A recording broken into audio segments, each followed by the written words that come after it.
Hi, I'm Stacey Oliver with Mind, Body, Soul magazine. I am in downtown Aspen with Dr. Perrin Elisha.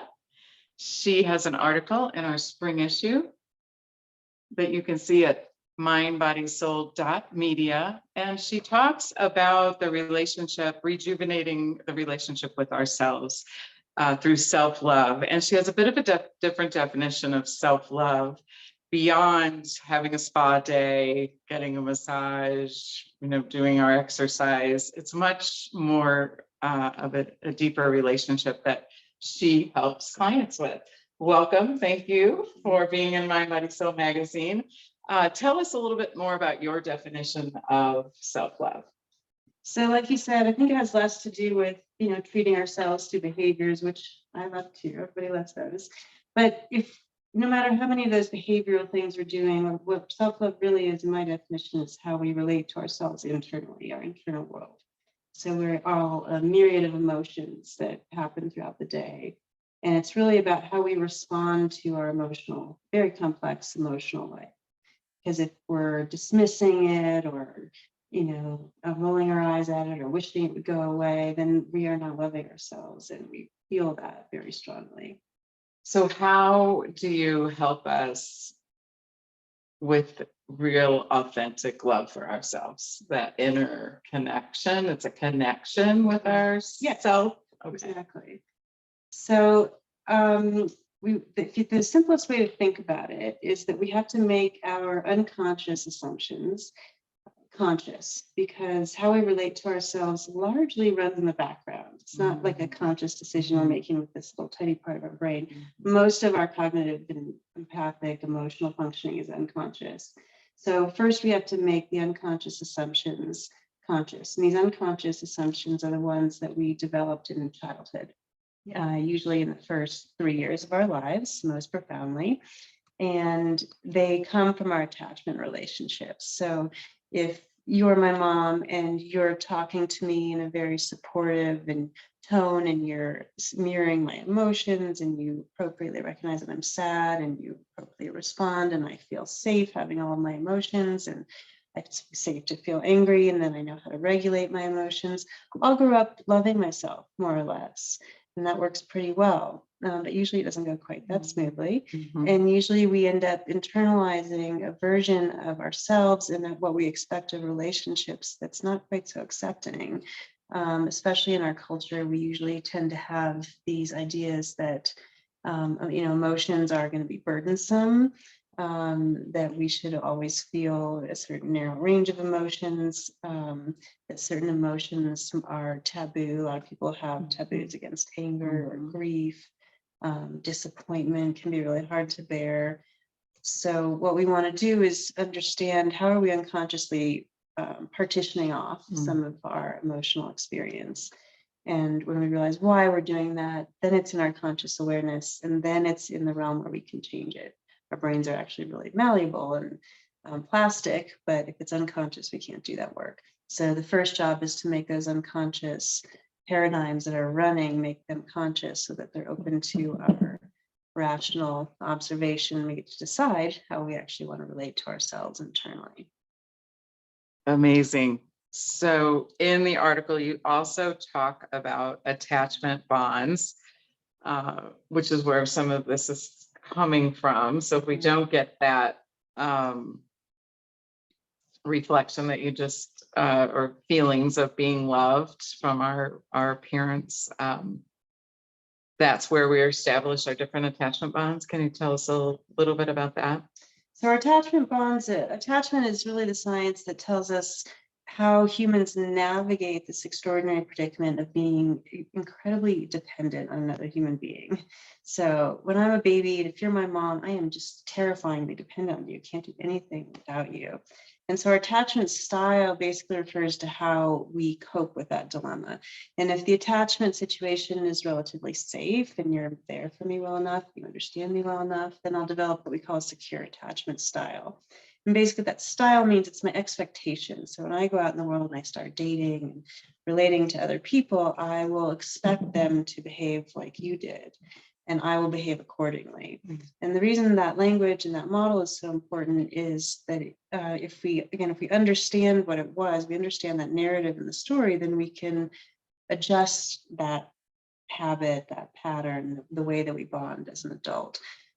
So, more than half the people do not grow up with a secure attachment style, but that is not bad news, because we do get, it's a fluid thing. It's not like we're stuck with that forever. So if I develop a pattern of anxiously attaching, and we can go into all the horrible self behaviors and dating behaviors that it relates to. Right. But then if I know that, and I know where that comes from, I know the story that created that expectation in myself, then I can rewire it. I can say, I don't have to live by those expectations. Not everybody is like my parent who was X, Y, or Z that wasn't that healthy for me.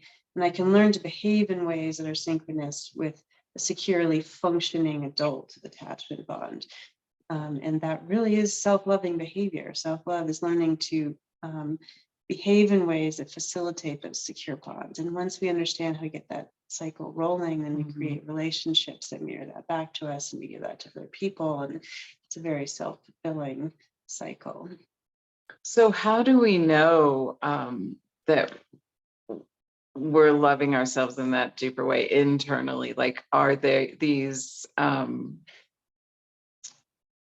is it really a concept, or is it, I know it's a connection, and how do you take us there? How do you get us into that deeper connection? Are there, I know it's not actionable external things, but what are the internal actions? Like, is it meditation? Is it inner child talking, to ourselves? Those are all good tools. Okay. I have a great little teeny tool on my website. Well, you have a program actually that will teach us this. I have a couple resources. Okay. I have a little tiny, quick ebook that will walk you through some exercises. And basically it's an example of when you're feeling an emotion, how to act in a loving way towards yourself. It's about how we process our feelings. It's also about let's just stick with that one for a second. So, because that's the basis of it, really. So to your point of how do we know when we're doing it? We know when we're doing it when we don't feel afraid of our own internal world. I don't feel afraid of what I'm feeling. I don't feel afraid of expressing or processing. So it'd be when we're really in a self-love place, there won't be much anxiety, unless you can have circumstantial anxiety, but there won't be kind of a baseline anxiety, because I'm not afraid of what might come up inside me. So there's a general feeling of expansiveness, a peacefulness, a comfort in your own skin,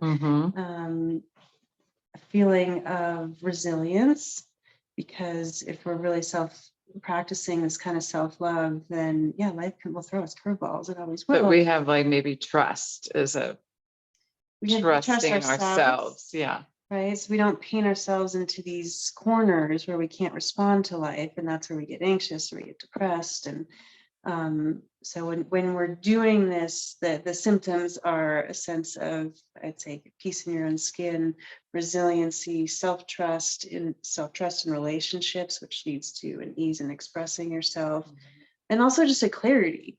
Like if we find ourselves, if we're not really practicing self-love, we often feel confused, like, in a relationship, especially, like, I'm not sure what's right or what's fair. And when we're really anchored in this place of self-love, it's usually pretty clear. There's a sense of, I can honor what is real for me.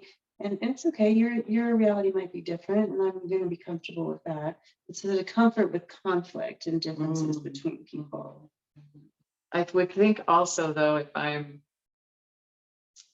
connected internally at that level, when something would feel off to me in a relationship, and I'm securely attached I have secure attachment at this point, that I can, trust my gut and just, not try to engage with that other person or fix it, or not waste a lot of energy on it. So it's that grounded, kind of settled clarity. It's just, this isn't going to work for me, and so just kind of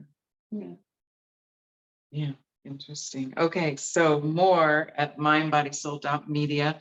Where can we sign up for the program? Because I'm very excited to take the online course. So relationshipsrewired.com. I have 5 courses there. The one we're talking about now is called Love Thyself. Love Thyself at rewired.com. Relationships Rewired. Relationshipsrewired.com. And you also, are you taking clients in person? Do you have space? I don't right now. Okay, you're full, so we're going to get this from the online programs. Nice. Okay. Well, thank you so much. Developing self-love takes time, effort, and often expert help to understand how your subconscious and unconscious assumptions may be a barrier to a healthy self-relationship. I have to say, this is an incredible article. It's in the spring issue.